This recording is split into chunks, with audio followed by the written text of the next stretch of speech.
Why is her bracelet here? Henry whispered, his voice trembling like the river beneath him. The sound barely escaped his throat, lost in the steady rush of water, licking against the concrete supports. He had told himself for 20 years that the flood had carried everything away, the bridge, the cars, the screams. But there it was, gleaming faintly through the rust, a tiny silver chain with a chip blue charm, still clinging to it. His granddaughter's bracelet, the same one he'd clasped around her wrist on her 9th birthday. His breath hitched, and his knees nearly gave way as the truth rippled through him. It hadn't been washed away. It had been buried. He crouched lower, scraping at the corroded steel plate, each pull of his fingers peeling back decades of silence. His fingertips bled as they caught the sharp edges. But he didn't stop. Something was wrong. The plate didn't belong here. He could see the marks of torch cuts around it, too deliberate to be storm damage. A cover, not a casualty. His reflection warped across the metal, a ghost of the man he used to be, quiet, trusted, harmless. He wasn't that man anymore. Not after this. He shoved his hand deeper into the murky water, his nails finding an indentation under the plate. When it finally came loose with a groan, bubbles shot to the surface like a breath released after years of holding.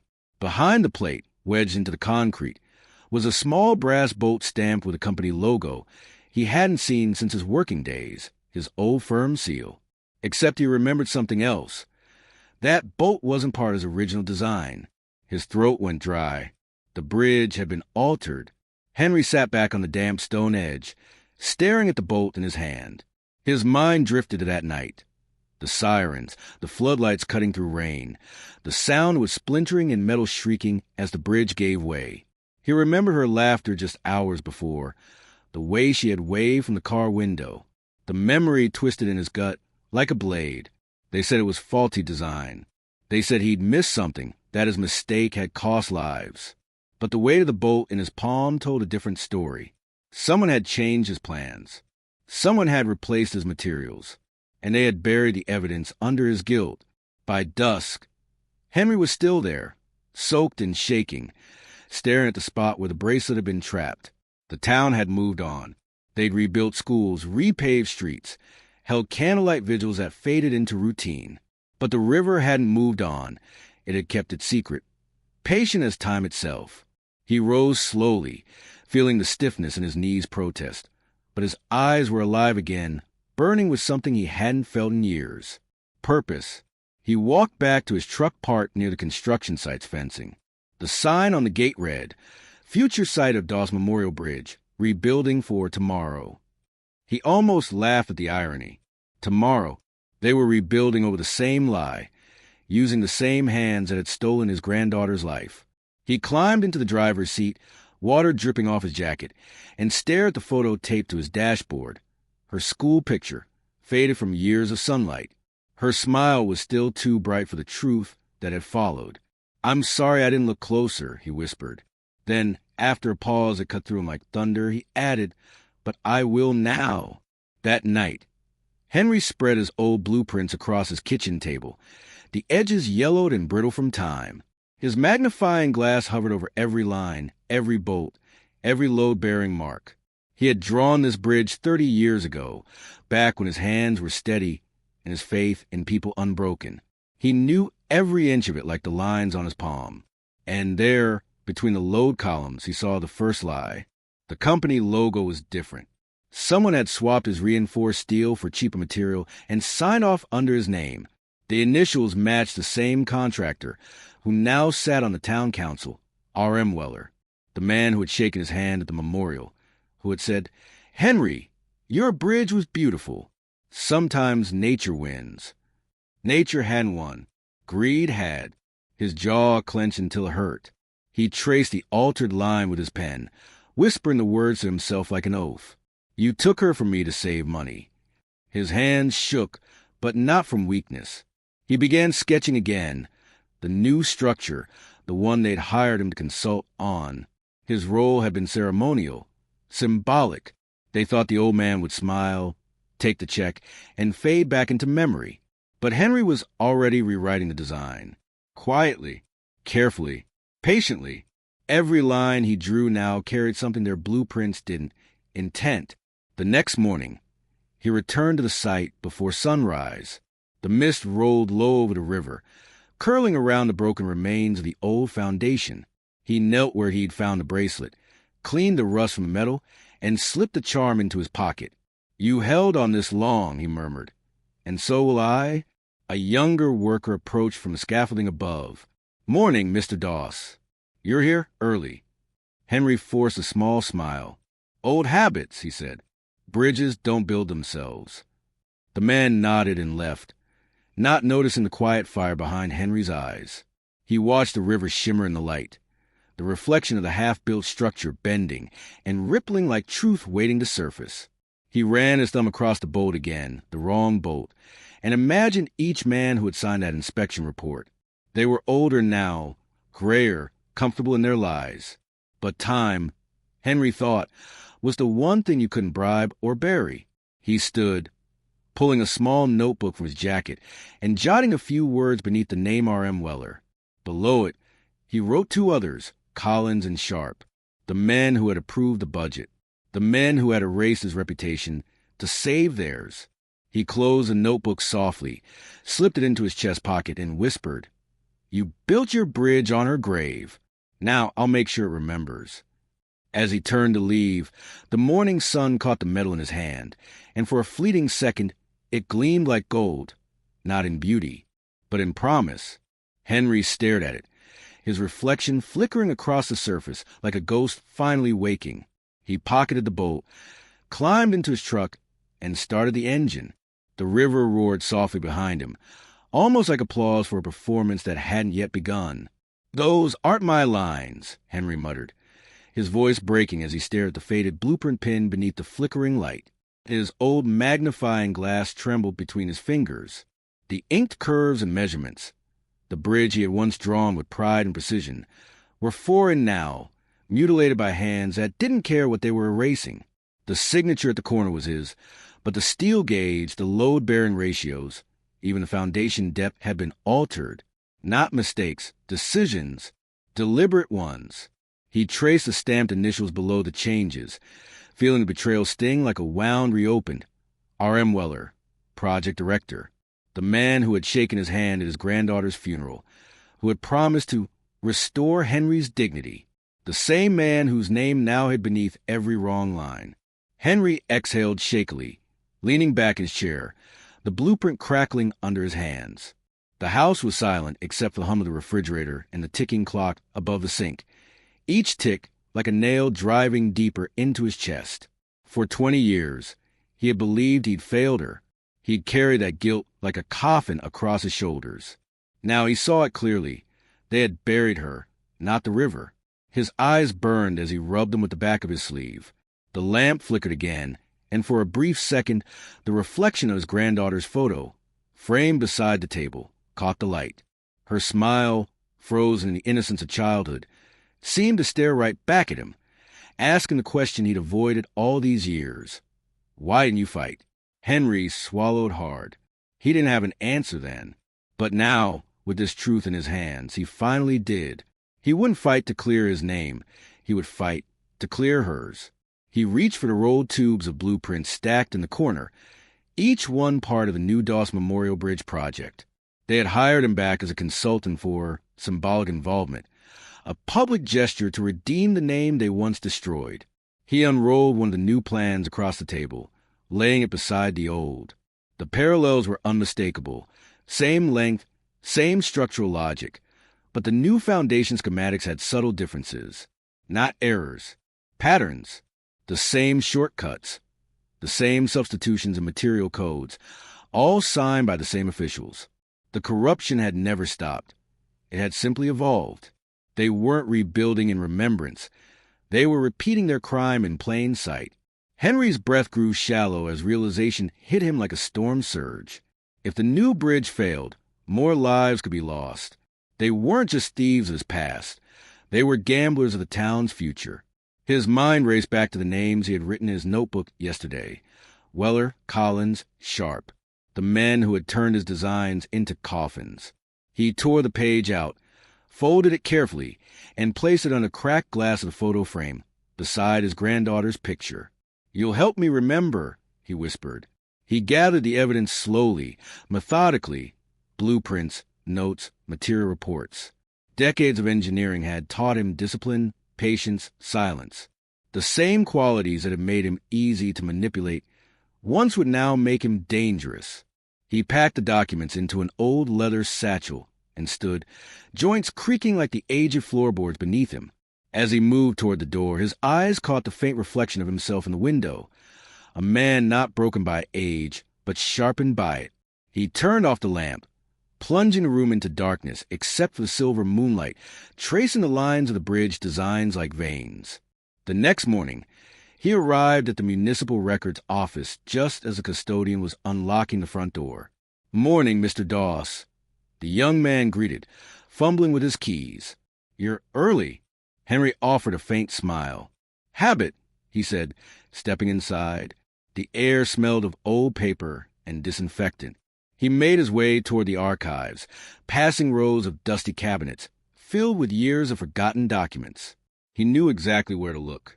The 1998 folder, Bridge Project, Riverbend Reconstruction. He slid it open and began cross-checking the signatures, his finger tracing across familiar lines. Everything matched, except the material certifications. Someone had replaced the inspection forms years later, faking safety tests that never happened. Each page reeked of deceit. Then came the confirmation, a letter dated 3 months before the accident. It was a cost adjustment memo signed by Weller, authorizing the use of subgrade concrete to maximize budget efficiency. His stomach churned. The date was only weeks before the day the bridge collapsed. He gripped the page tightly, the paper crumpling under his fingers. The ink smeared slightly from the sweat in his palms. Budget efficiency. That's what her life had been worth. A few thousand saved on paper. Footsteps echoed down the hall. Henry quickly slid the documents back into the file and turned.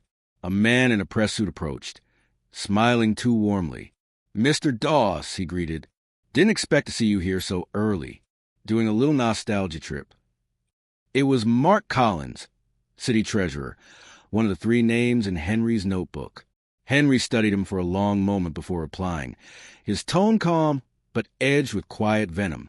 "Looking over my old work," he said, "making sure history doesn't repeat itself."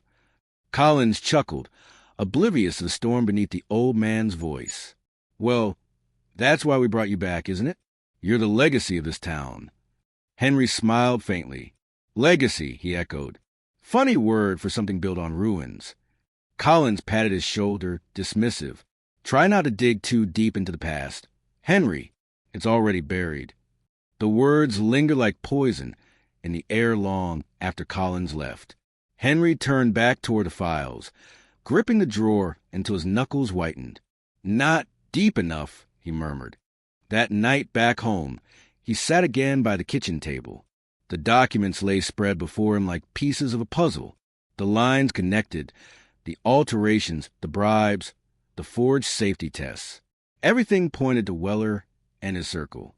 They had used his silence to build their empire, knowing no one would believe an old man who blamed himself. But they had underestimated him. Henry began redrawing the bridge schematics by hand, line for line, layering the truth over their lies. Each pencil stroke was deliberate, slow, almost ceremonial. He labeled the parts that failed, annotated the forged signatures, and highlighted the sequence of deceit like an architect mapping a confession. When he finished, the bridge on the paper wasn't just an engineering design. It was a crime scene. He sat back, exhausted but steady, on the far wall. The clock ticked louder, its rhythm matching his heartbeat. He picked up the small bracelet from the table, turning it gently in his hand, feeling the worn metal press against the skin. "You waited for me to find it," he whispered. "Now I'll make them remember every bolt they loosened." Outside, rain began to fall softly against the windows, the sound blending with the ticking clock. Henry closed his eyes and listened, not to the storm, but to something older, deeper, the river's whisper beneath it all, carrying memory, waiting for justice. When he finally opened his eyes, he reached for the satchel, slid the new blueprints inside, and zipped it shut. The rain had grown heavier, the thunder distant but approaching. "They built on your bones," he said quietly, staring at the bracelet one last time. "Now they'll drown in their own lies." He turned off the light, and the room sank into darkness. Only the ticking clock remained, patient, steady, merciless, as if time itself had chosen a side. "Every lie deserves a name," Henry whispered, his voice low enough to be swallowed by the grind of machinery overhead. Sparks flew like angry fireflies as welders torched steel into place, and the skeletal frame of the new bridge loomed against the gray morning sky. The sound was deafening, metal shrieking, hammers striking, chains clanking. Yet inside him, there was only silence, the heavy stillness of man burying truth inside iron. He crouched by the beam he'd prepared earlier, tracing his finger along its cool surface before etching the first name with the precision of an old craftsman, R.M. Weller. The engraving tool hissed, carving slowly into the steel, the vibrations traveling through his frail wrist and up to the memories he'd tried for years to quiet. Each letter cut clean, deliberate, like a wound that had waited too long to open. When he finished, he stepped back and stared at the name shimmering faintly in the light. It looked almost holy, a confession sealed in metal. The foreman's voice barked across the site, snapping the moment in half. "Mr. Doss, you're too close to the heavy section. Move back before we set the weld." Henry waved him off with an old man's irritation. "I know what I'm doing," he said, slipping the tool back into his jacket pocket. The younger men had stopped questioning him weeks ago. To them, he was harmless, a relic they let hover around for nostalgia. None of them realized how much detail he'd learned, how carefully he'd chosen which beams to work on.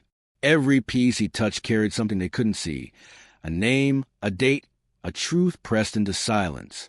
By the time the bridge was finished, their lives would stand inside its spine. He turned toward the river below. It had been dredged and dammed since the collapse, but its voice still lingered beneath the machinery, whispering like the dead. Henry stared at the water swirling under the half-built structure, the same current that had taken his granddaughter. He could almost hear her laugh riding over the sound of engines, light, high, alive. The wind cut through his coat, and he gripped the railing until his knuckles whitened.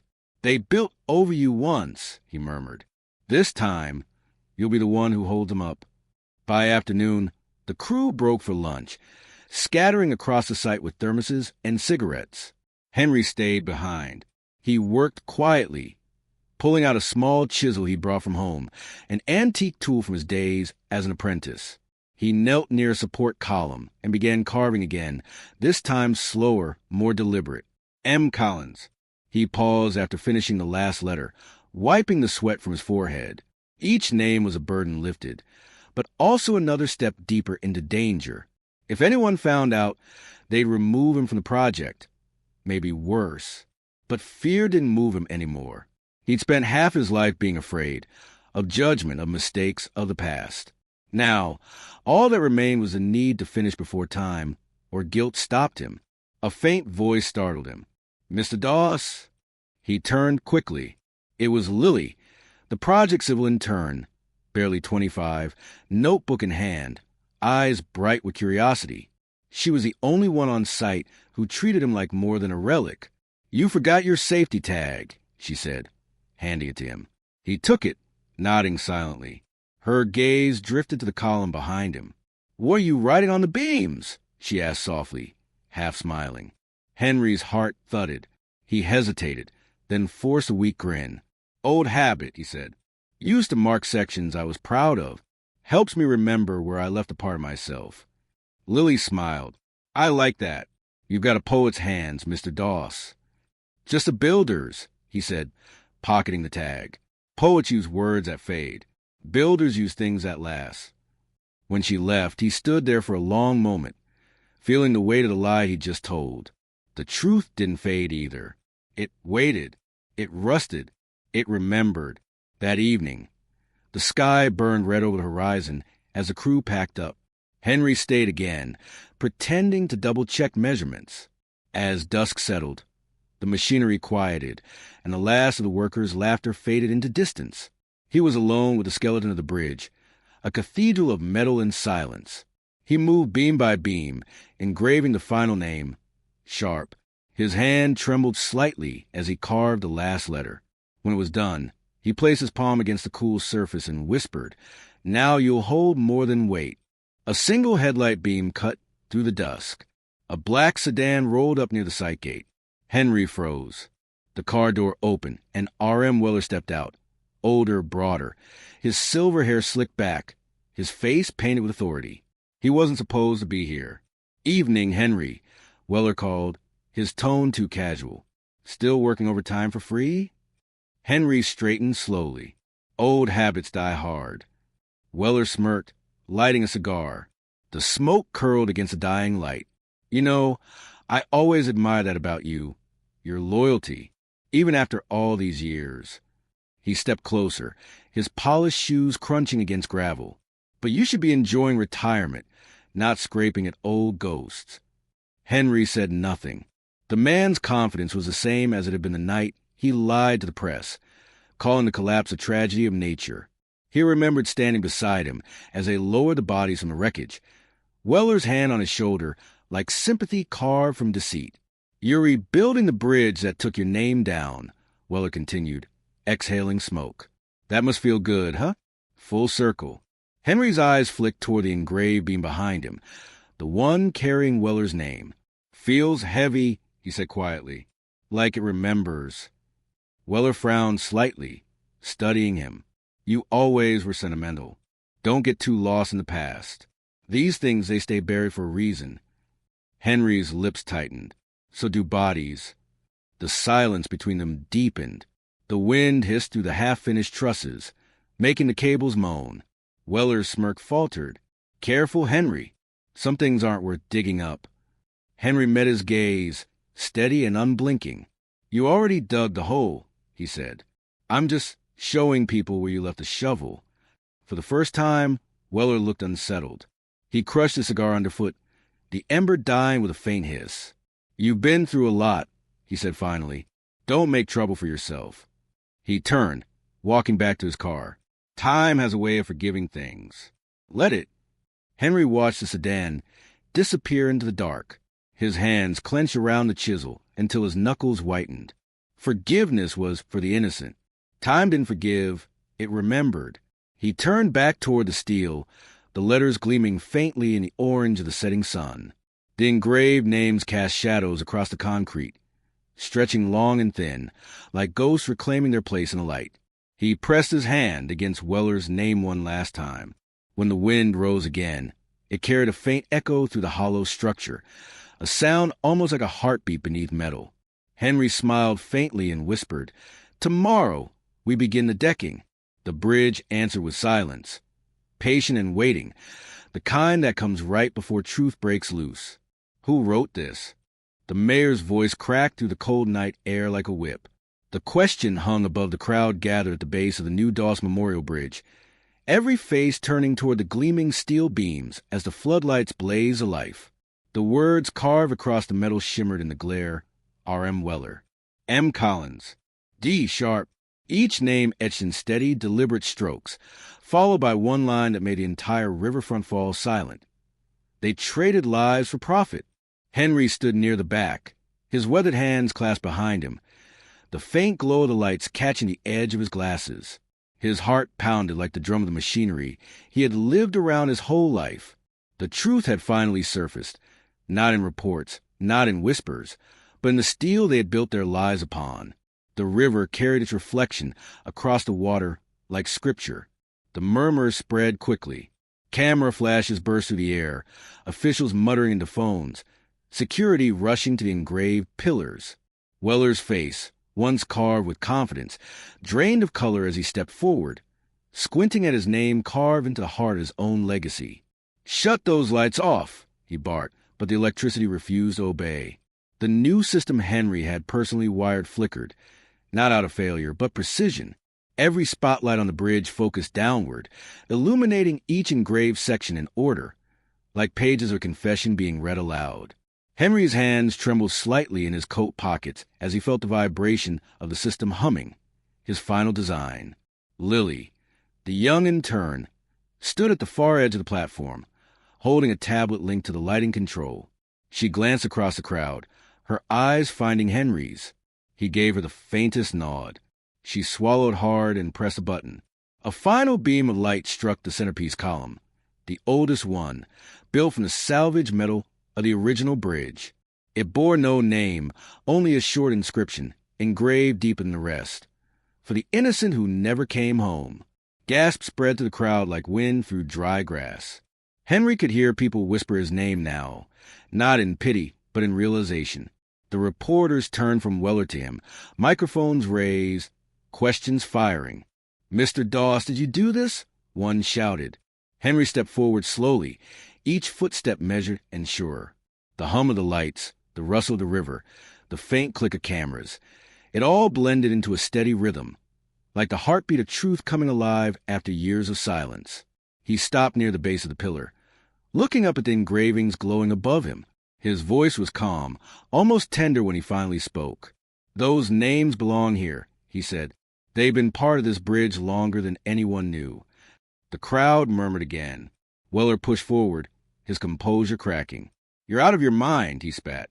"You're destroying everything we've built." Henry turned his gaze on him, quiet, steady, merciless. "You already did that 20 years ago." For a moment, no one moved. The air felt electric. Then Lily's voice, clear and trembling, rose from the side. "The evidence was in the inspection records," she said. "The original blueprints show altered material codes, forged safety tests, cost cuts authorized by those 3 names." She held up a folder. Copies Henry had helped her gather in secret. Reporters swarmed her instantly, cameras flashing. Weller lunged toward her, his voice sharp. "That's company property. You have no right." Henry stepped between them. The years seemed to fall from his shoulders as he stood taller than he had in decades. "You don't get to talk about rights," he said. "You took mine. You took hers."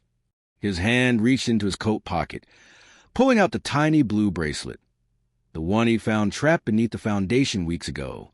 The crowd fell utterly silent as the charm swung in the light.